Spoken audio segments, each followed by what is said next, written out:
Welcome back to the channel, you guys, and in today's video I want to address a question I've been getting a lot lately ever since the release of my video for the new DJI O4 Air Unit and the Quadmula Djinn F25 SP. This is the new frame from Quadmula that was specifically designed for use with the DJI O4 camera. It allows for better protection for the O4 camera while simultaneously getting that full field of view and allowing for a full 35-degree up tilt on the camera, which is something that I'm really happy about because I like to tilt my camera up a little higher because I like to go a little faster, but you have some freedom with this one versus if you were trying to shove the O4 into the old Djinn F25. There's definitely been people who've been able to do it, but I think this frame, just being specifically designed for that case, is much better to use overall. And I've been getting a ton of questions about how do I stick all this stuff inside this frame. So what I went ahead and done already was I've taken my drone completely apart. I'm going to be building a brand new frame from the container right here. This is a brand new Djinn F25 SP. And then we're going to go through the process of sticking all this stuff inside so you can see how I at least recommend how to do it. First, I'm going to talk about the components that I'm using for this particular build. And truth be told, when I had my previous Djinn F25 build with the DJI O3, and after I got this frame that was meant for the O4 and the O4 Air Unit, I literally just took all those components out of that old build and I reused them, which was really easy because of the fact that the O4 and the O3 connector is the same. So you're just able to plug it right back into the flight controller the same way, and it's the exact same setup in Betaflight 2, which is very convenient. So that's what I went ahead and did. And that's what I'm going to be doing for this particular build, is just reusing these components, but I'm going to show you how I fit everything in here along the way. So with all that in mind, and the fact that this is a frame designed to be used with a 20x20 stack, the first component I'm going to talk about that I have been using for this particular build is the T-Motor F7 Mini flight controller. I've been using this for quite a while on a lot of my micros. I just don't have any complaints. I don't have any reason to use anything else right now. I appreciate the layout, and yeah, it's been a good flight controller. It flies really well. So that is also here. You see this is a Tracer, TBS Tracer receiver. That's what I choose to fly with. You can also look at using like ELRS. I don't know if I'd recommend necessarily Crossfire unless you maybe use a smaller antenna for Crossfire, because this is a pretty small build and using that large Crossfire antenna seems a little bit wonky to me. I've never been a huge fan of Crossfire because of the big antenna. But ELRS is also a good option for that. Now, normally that flight controller does come in a stack with a 45 amp ESC from T-Motor as well. And I've actually been using that in a lot of my other micro builds, like the 3-inch and 3.5-inch. But for whatever reason, I stuck a Foxeer Reaper in here, probably because I just had it on hand with the flight controller when I did the build.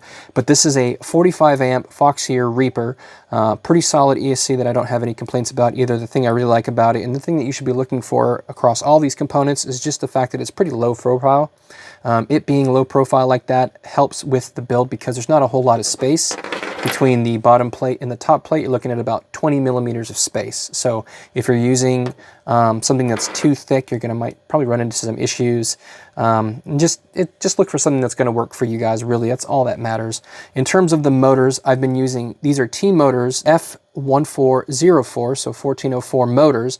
The thing about them that makes these special is the fact that they're 2900 kV. And I chose those because I am using a 6S build in this particular case. I much prefer to fly with 6S. You can absolutely fly with 4S if you like. That is totally up to you. I'm just a snob when it comes to 6S versus 4S, and that's the only reason why I'm using these particular motors. But any 1404 motors honestly will do just fine as long as you're taking into account whether you're using 6S or 4S. And lastly, we have the DJI O4 Air Unit, which, if you didn't already know, the camera is much larger than the O3 was, and this frame allows for ample space in there to give the camera a tilt angle of up to 35 degrees, which is pretty nice. And of course, the Air Unit installs quite nicely into the frame as well. So with that, let's go ahead and tear open the frame. We're going to get in here and see what's included, and we're going to put it together. So let's go ahead and pop open the packaging. Let's see what we got here.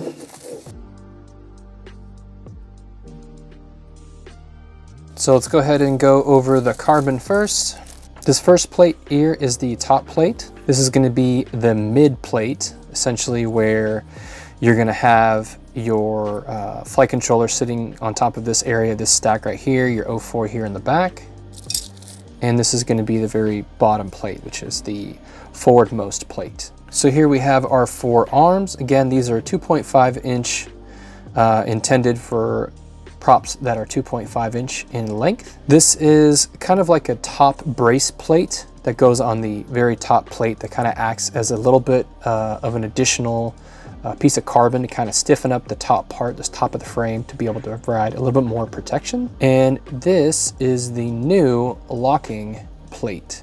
As you can see, it looks different from previous Quadmula locking plates in the way that the arms kind of fit into it now are a little bit more so like this, where it provides a very nice flush locking area. For comparison here, I have the old Djinn F25 pieces so that you can see the slight subtle differences. These are the arms. You can see that the arms are cut a little differently. And that has to do with the fact that the new locking plate is cut differently, which allows for a flush setup versus the old locking plate, which looked like this. So we'll go over the differences in the plates.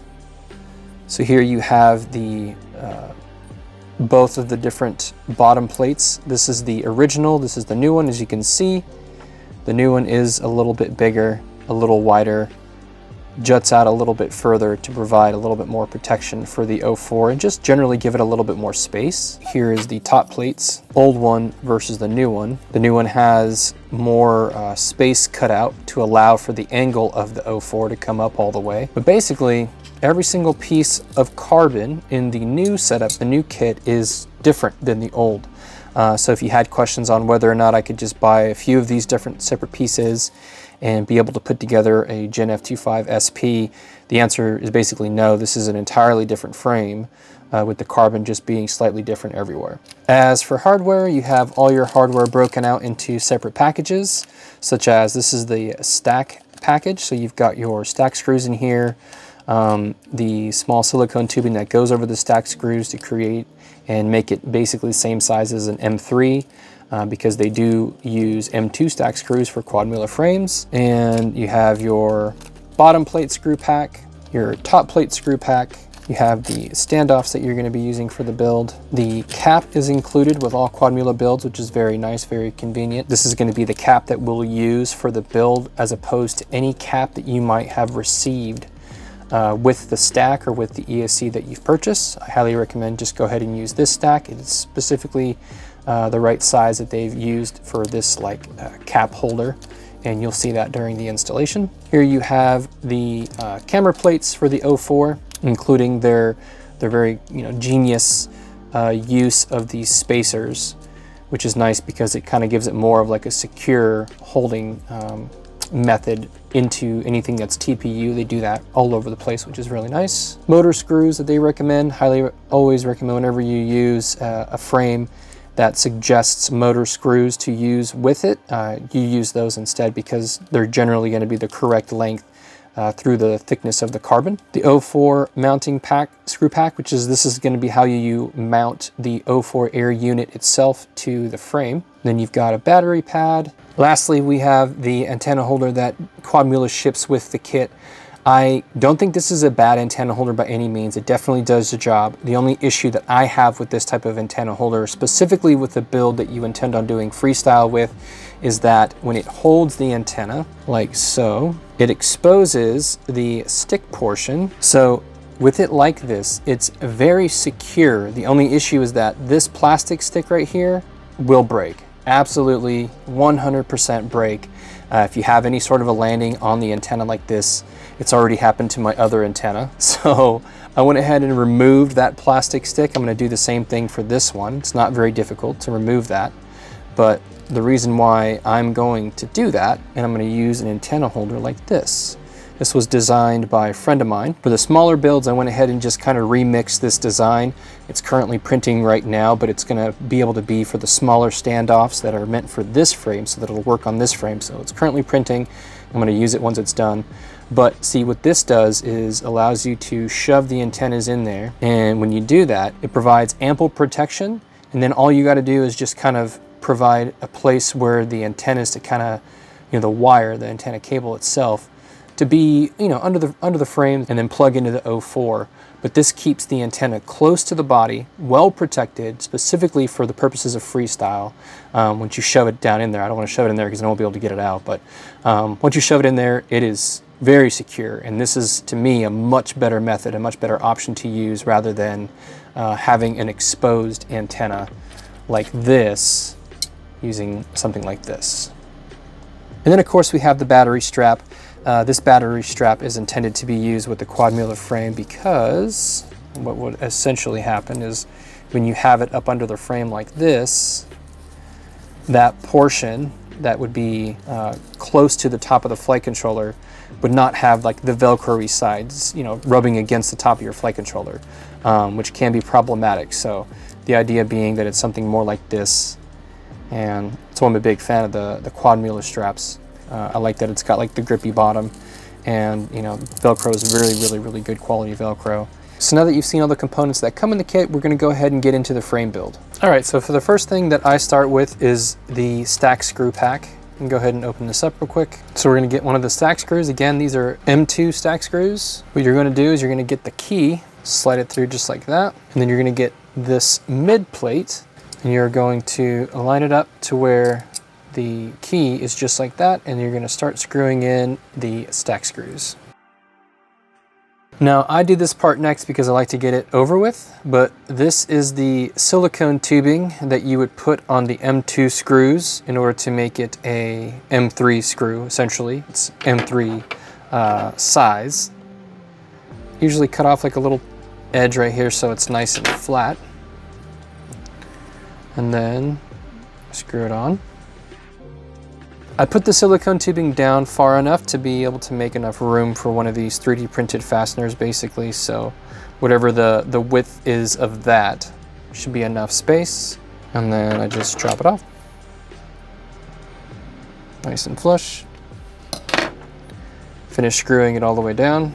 And that way, I know later when I'm going to be putting this fastener on that I will have enough room to be able to put the fastener down and one of these small little nuts on top so that the stack is fully secure, like so. So this is how it's going to be for all of the stack screws. Once they get put into place, they're going to have enough room to be able to put the green fastener and the nut on top, and the stack is going to be between those points right there.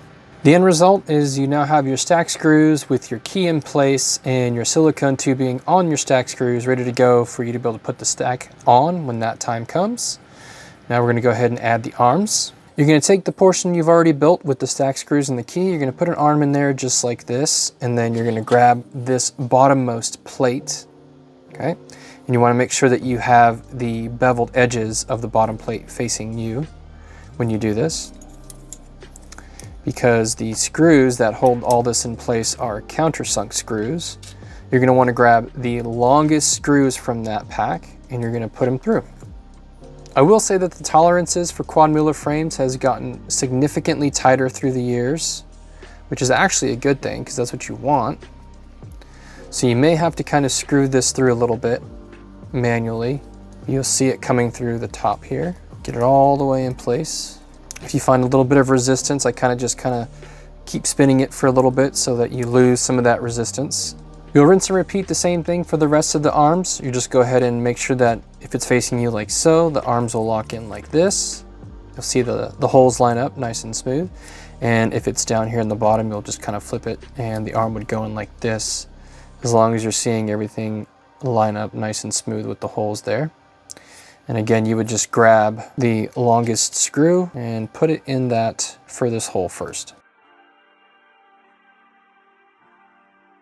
Now that we have all the arms in place with the countersunk screws that are long enough to go through all the pieces of carbon, we're going to get this slightly shorter countersunk screw that will go into each one of these slots. Should look something like that. So now we're going to bust out the standoffs. In the standoff pack, you should have a thinner 25mm standoff, which will go in the front. You should have a thinner 20mm standoff, which will go on the back. And then you'll have these 4 thicker standoffs, which are 20mm. And these are gonna go where each of these arm screws are. And what I do is I like to make this standoff, the Quadmula design, kind of basically face down the arm length like that. So once you got it in place, kind of hold it with one hand, tighten it down with the other. So now it should look something like this with the 4 standoffs in place. All the arm screws are now holding the arms nice and tight, and it is very rigid. So we're gonna go ahead and move on to putting the front standoffs and the back standoffs in place. For the rear standoffs, again, we're gonna be using these 20mm ones. They are skinnier than these ones, but these 20mm ones are gonna go here in the back. Use one of these screws. Pop it through just like that. And I like to put the design to where it's basically facing directly back like that. Grab the other one. Front standoffs are the exact same thing. You've got the 25mm in length ones though. The only ones that are in here that are 25mm in length. And again, I like to put it to where the design is facing forward a little.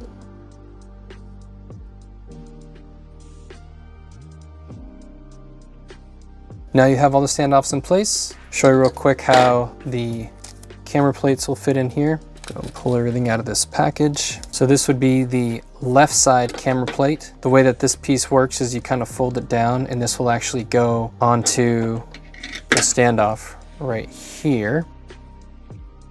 That's kind of how the camera plate goes on, just like that. Same thing for the other side. This is the right side one. As you can see, the 3D print kind of goes into that little bit of a slot down there. Just make sure you have it all the way down. These pieces will go into these slots here on the camera plate, which will allow you to be able to kind of adjust the angle which you want to put it in, like so. And then these particular countersunk screws that are included are the ones that you're going to be screwing into the actual O4 camera itself. So before we get everything else put together, I'm going to show you real quick how I would mount the O4 Air Unit inside of here. So my new antenna mount for the O4 got finished. Again, this is the one that I just quickly remixed from Stu's, one that he made for the larger frames. This is going to be able to fit right onto these tubes right here. So as you can see, this would just slide down all the way like that. And I'll be able to stick the antennas in here now. Kind of cool because it also has a holder for ELRS if you want to put an ELRS antenna in there. I'm going to be using Tracer, so I'm going to stick my Tracer antenna through there so that it fits here on the bottom as well. So in order for your O4 antenna to be able to fit into this antenna mount, you have to remove first this plastic tubing, which as you can see, this one's already done. Now, in order to do that, you have to be super careful.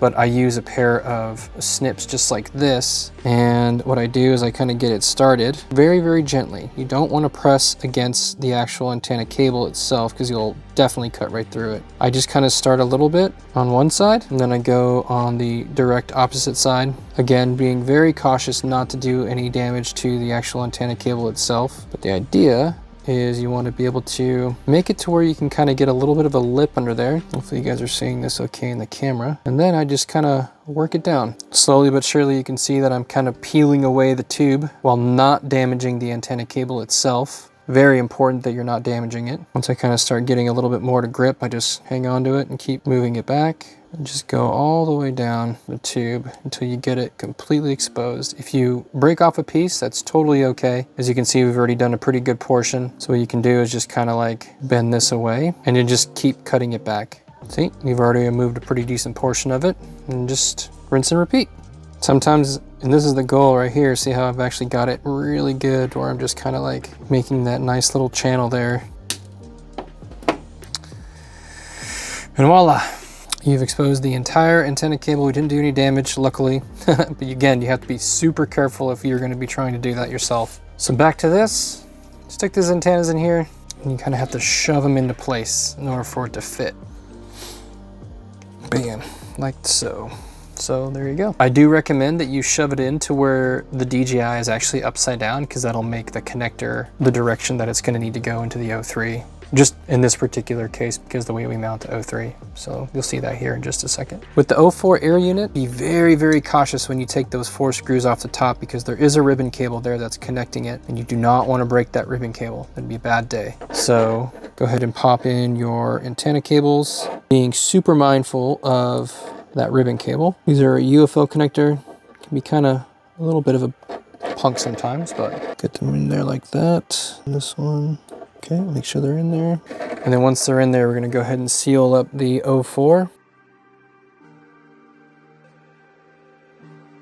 So now we're gonna take the O4 Air Unit, we're gonna place it in there just like this. I'm not worried about the camera right now for this second. And as you can see, with the additional extra antenna cables, because they are so long, they're going to be kind of going up on top like that.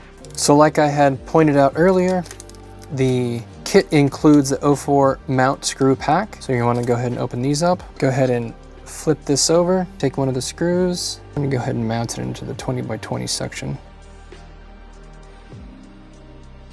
I like to use a 3-finger grip turn and tighten. Even probably using some Loctite would be recommended. Probably going to go through and just redo all the screws later on for this build with some Loctite myself. That's how the air unit's going to sit. So for the actual camera itself, what I do is I take the camera cable and I give it a little bit of a wind up like that so that it sits underneath the ESC. And then again, you've got these. This was included with the side plates, the camera plates. Just gotta line it up so it screws into the camera. I'm not gonna give it way tightened down just yet until I get my camera angle that I want, but same thing on this side.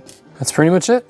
Got the O3 Air Unit and camera in place. The way that the top plate would go on would be like this. You've got the beveled hole here for the countersunk screw that's gonna be going on the top, but you want to position this to where you've got like those 2 lips of the 3D print inside that edge there. And then you have your top plate screw pack. They were the 2 shorter countersunk screws that went into these positions, and then you're gonna have the shorter of this kind of screw, which is like an M2 screw. That's gonna go here in the back. And then this final piece, this carbon piece, goes on top of here to add some additional rigidity and strength to the top of the frame. So you've got the longer countersunk screw that'll go in there. And finally these 2 longer M2 style screws. So that's pretty much it. As you can see, the O4 is now installed into the frame. There are some additional 3D printed pieces that you can use and purchase whenever you purchase the frame. I highly recommend you pick up one, or you can just print it yourself. They're available on Quadmula's website under the 3D print file section. These are the arm guards that you can get, and this one right here is the chin guard. This goes in this slot right here. You can see how it's slotted. It's kind of a pain, but it needs to be because you want it to be nice and secure. Just like put it over the lip like that first, and then push it down into the centerpiece there.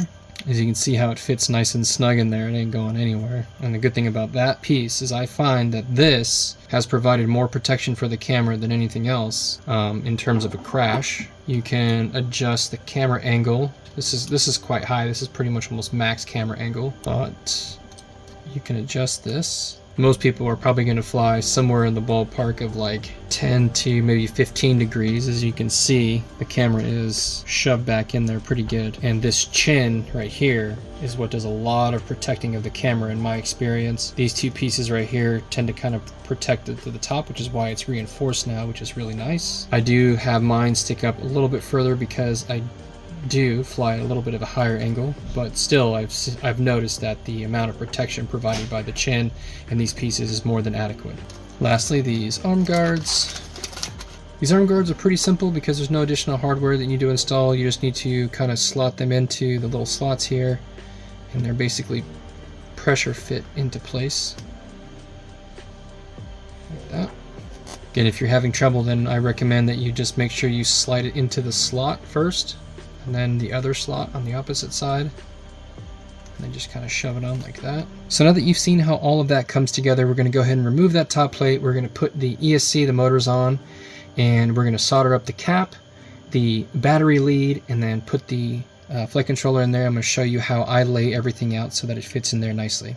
All right, so I went ahead and removed the top plate. I also went ahead and routed my rear tracer antenna here through the back of this 3D print. I've also swapped out the green for the red pieces that I've made. And we're gonna get started with putting the ESC on. Even though this is a very low profile ESC, I still need a little bit of clearance underneath this. So what I do is I'm gonna put some additional spacers, which are included in Quadmula kits. They're small little black spacers. They look like this, just kind of like rubber. And go ahead and throw them on each one of these standoffs. Now, the exact amount of these that you'll need will be determined by your ESC. Again, I highly recommend you use an ESC that has a very low profile, such as this one. As you can see, it's not very thick at all. But for this one, I only need one spacer per standoff. I want to place this ESC to where the battery lead pads are facing the front, because the cap is going to go right behind the camera here, and you want that cap to be as close as possible to where the battery leads are. So I'm going to be flipping it around 180 degrees. Before we slide this on, as you can see, I have the O4 camera cable kind of wound up neatly like this. You want to situate it such that you have, enough wiggle room for it to be able to kind of move back and forth. You don't want it to be too tight, something like this. And then we'll go ahead and slap that ESC on top of there and slide it down. So the camera cable is running underneath there like so. Next, we're going to go ahead and screw down the motors with the motor screw pack that Quadmula includes with their frame. Then you'll just repeat this step all the way around for the rest of the motors. As for securing the motor wires, I simply use a little bit of electrical tape to go around the arms and secure the motor wires.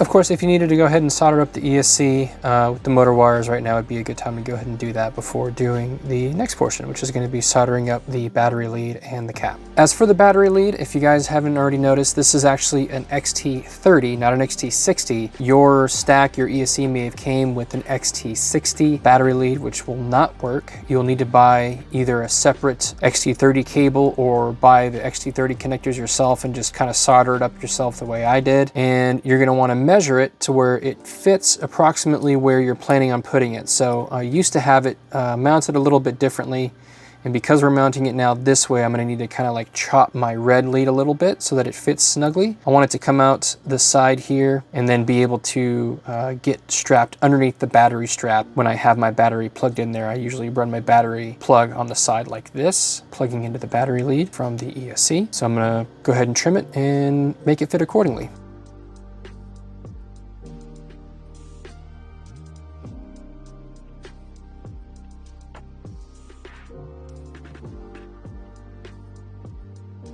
So now we have the battery lead soldered in place. Now we're going to go ahead and bust open this pack right here. This has got the capacitor and the extra wires for the capacitor if you should need, and a cap holder. First thing I'm going to do is I'm going to go ahead and solder some extra wire into where I want them to be. That way I have some excess length to work with. So depending on how I end up bending this or seating this in the cap holder, we'll have the extra wire to be able to make the length. In order to do that, I just expose some of the wire using my thumbnail, twist it, and then now I'm going to tin it using my soldering iron and some solder. Do the same thing to the red side. We're just gonna use our thumb to strip some length there. That should be plenty. Gonna twist it. Now we will tin it using soldering iron and some solder.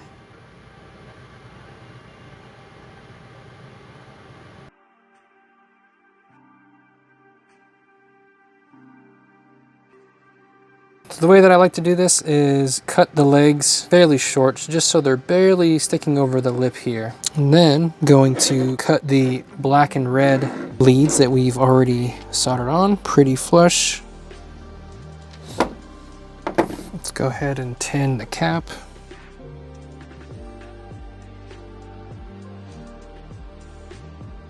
For some added protection to make sure that they don't touch, add just a little tiny bit of heat shrink. Okay. We added that heat shrink on there. Now it's time to solder up the cap. Slid the heat shrink up a little bit. Now we're going to hit it with the heat gun. And as you can see, there's our end result. Just going to put this cap holder and there you go. Cap is secured behind the camera and the little cap holder there. As for the spacers between the ESC and FC, I use these little like plastic spacers that come with T-motor stacks, or you can even buy like this little T-motor assembly kit, which includes plastic spacers as well, amongst other things that are pretty useful. You might be able to buy them somewhere else, but they're just like little plastic spacers. If not, you can just use gummies. That works well too. I personally like these plastic spacers just because they're a little stiffer, and I feel like flight controllers that are a little bit stiffer, secured, tend to fly a little bit better. So I put all these on here. So I was using a shorter ribbon cable before because the ESC was flipped the other way, but now that it's this direction, the connector for the flight controller is on this back end, and I'm going to still orient my flight controller to be just like this. So I'm going to use this longer ribbon cable to plug into the ESC. The only issue being, because this is a T-motor flight controller and this is a Foxeer ESC, I'm going to have to repin this connector so that it is correct in terms of the orientation. Make sure that you double check the manufacturing wiring diagrams to see exactly how it should be. This is currently set up where it's black, red, 1, 2, 3, 4 current, and then telemetry. And I think that this Foxeer, if I'm not mistaken, it's literally just the direct backwards. Yep, it's the direct opposite. So I'm gonna have to just flip all these over to the other side. So I'm gonna go ahead and do that real quick. In order to do that, you can use like a really small edge to kind of get underneath the connector there. Just pull it out, pop it back. Be careful not to damage these.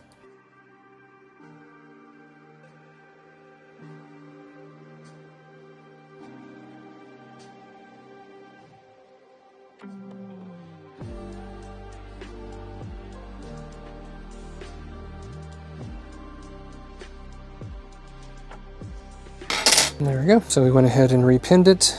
Should be correct now. Yes, sir. So let's go ahead and plug in the ESC. We'll be including a couple more of these spacers, one for each of the top of these white ones. Those are the black ones again that we were using earlier. That come with the Quadmula frames. I want just a little bit more clearance for the way that the ESC is now in there. Before we put this FC on top of the ESC, the last thing we're gonna make sure we plug in is the O4 cable. This is gonna be what connects the flight controller to the air unit. Be super cautious in this connector as well. Make sure it is pinned correctly for the flight controller you're using. Don't just assume that it is correctly pinned for whatever flight controller you're gonna be plugging into. This one I did have to change the pins over in order for it to work correctly. Plug it in like that. We'll route this backwards. We'll stick this on like this. Before you tighten down the flight controller, just make sure that nothing is being pinched.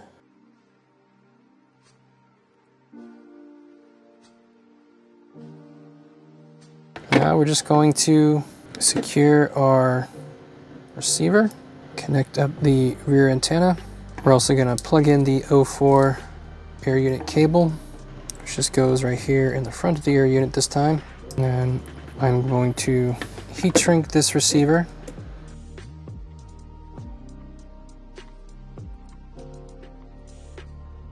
To secure down the receiver, I'm going to use a little piece of double-sided sticky tape. So it should look like that. Okay, the final piece of this puzzle is this small piece, 3D print that I have that holds tracer antenna. Again, if you don't have a second antenna, this shouldn't be an issue for you. It's not even going to be something that you would install, but I do, so this is how I do it. You can choose to use a small zip tie to just secure all these wires. Just ran around them. Not going to pull it too tight, just tight enough to where I know these wires aren't going to be bouncing around. And there you have it. that is how the inside of my Djinn F25 looks. I'm gonna go ahead and close her up and finish it up. Let's go ahead and stick the battery pad on there. Lines up with these holes just like that.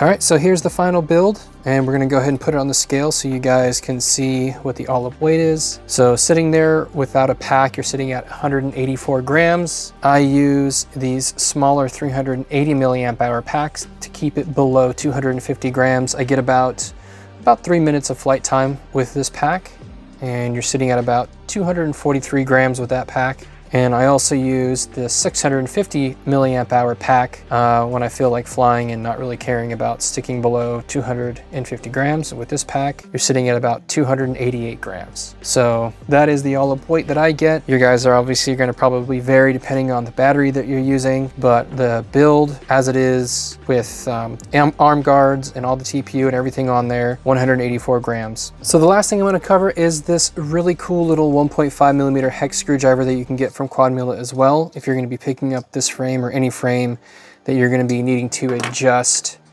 the camera screws without having to remove like props and stuff. This thing is pretty nifty, but it is a very small little screwdriver that you can use that will get into there just like that. Even with the prop in the way, I can still tighten it or loosen it, which is pretty nice. Go ahead and tighten this up. So quite handy, pretty cool. You can use this to tighten up the other screws too for the air unit, which is kind of cool. But yeah, pretty handy little tiny screwdriver. If you've made it this far in the video, then thank you so much for watching to the very end. If you do me a favor and give the video a like so others can see it, that would be greatly appreciated. Please check out the link to my Google Drive in the description below, so you can check out things like my CLI dumps, as well as the STLs that I have for Quadmula frames. If you would also like to purchase this particular frame or any of Quadmula products, there is an affiliate link down in the description below as well. All I want to say to you guys is thank you so much for all the support you give. I hope you get out there, have some amazing and happy flying, and take it easy.